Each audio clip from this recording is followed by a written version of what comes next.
Hello everyone, welcome to my channel. अब आज जो हम ये रीडिंग देखने जा रहे हैं वो है आपके आने वाले एक वीक कैसा रहेगा, आपका आने वाला नेक्स्ट वीक कैसा रहेगा।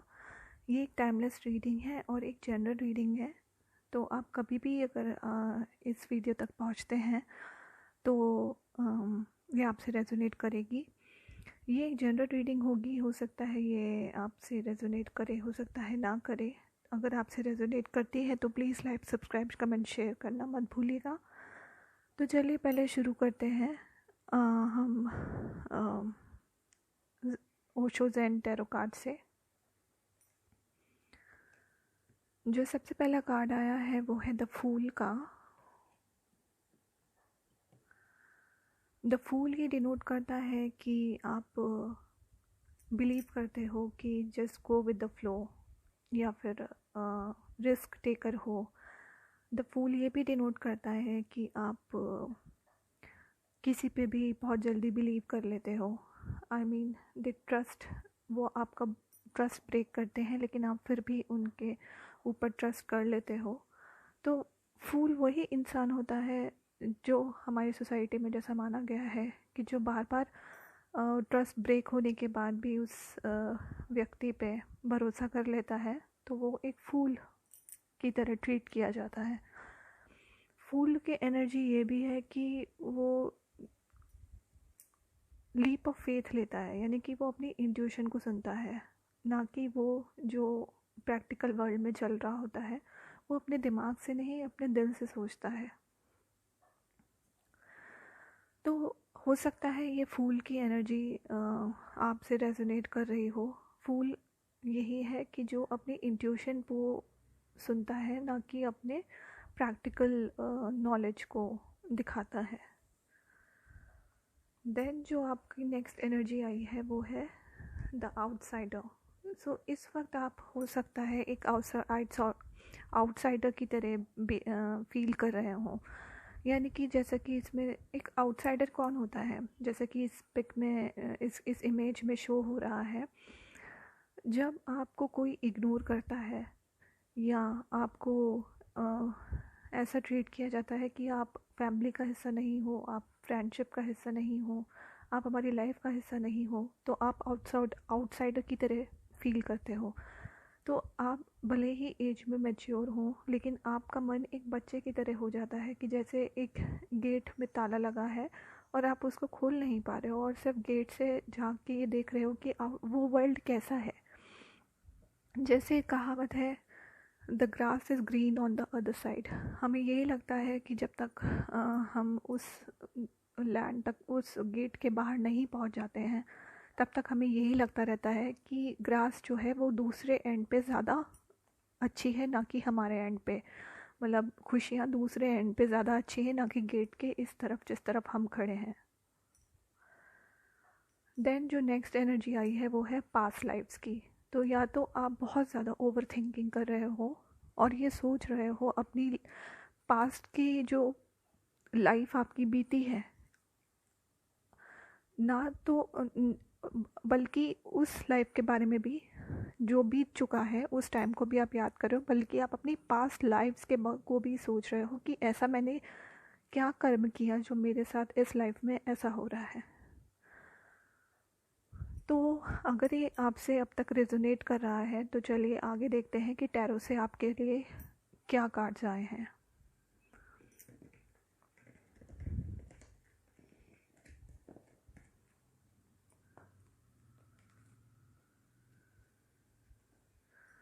First card is 9 of swords. Next card is strength. Then we have is justice. Next card is 7 of wands.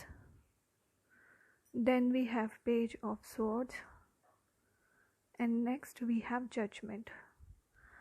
तो जैसा कि मैंने कहा कि इस वक्त आप बहुत ज़्यादा सोच रहे हो किसी चीज़ को लेके, अपनी पास्ट लाइफ को या अपनी पास्ट लाइफ्स को लेके सोच रहे हो, और ऐसा लग रहा है कि आपको इंसोम्निया जैसा भी, रात को सोने में प्रॉब्लम भी हो रही होगी क्योंकि आप इतनी ज़्यादा टेंशन में हो इस वक्त और ये फील कर रहे हो कि मेरे साथ ऐसा क्यों हुआ।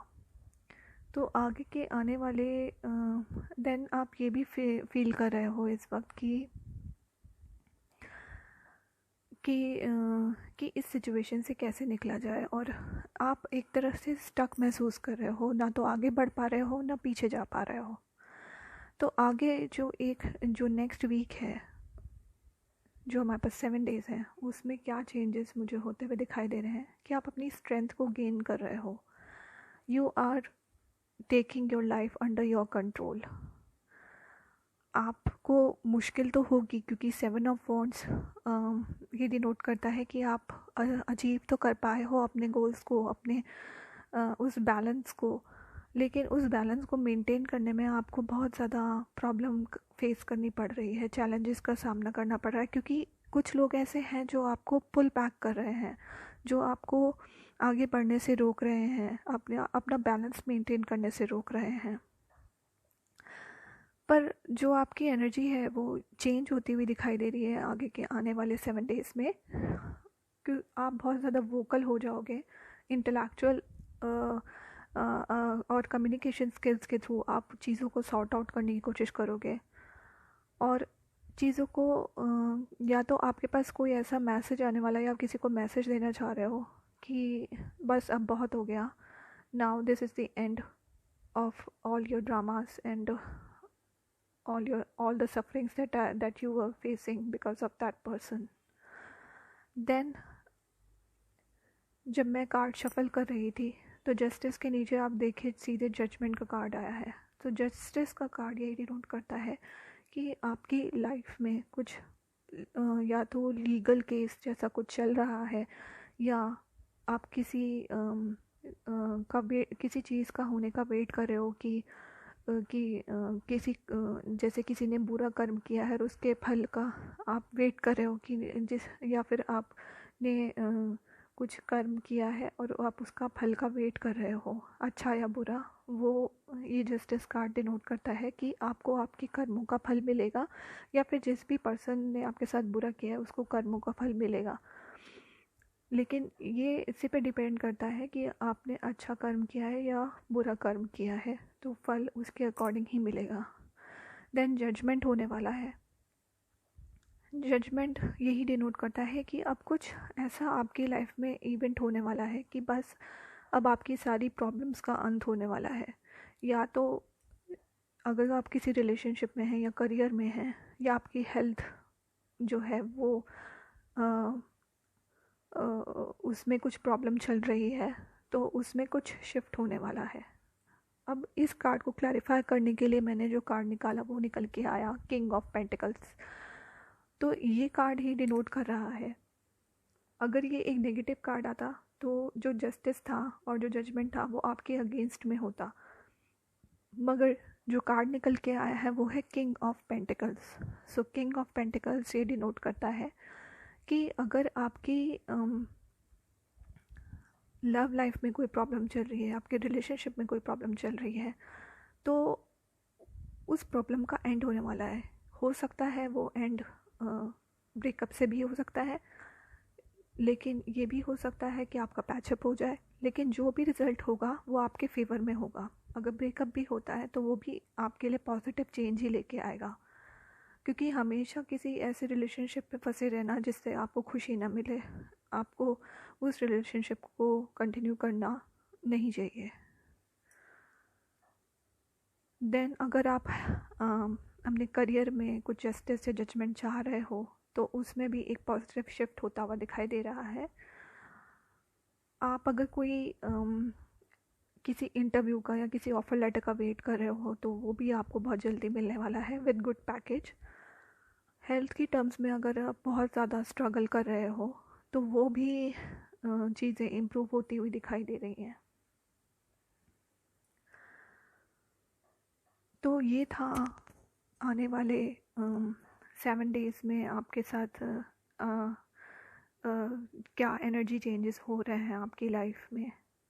तो अगर आपसे ये रेजोनेट किया हो, आपको पसंद आया हो, तो please like, subscribe, comment, share करना मत भूलिएगा। Thank you for watching. and have a good day.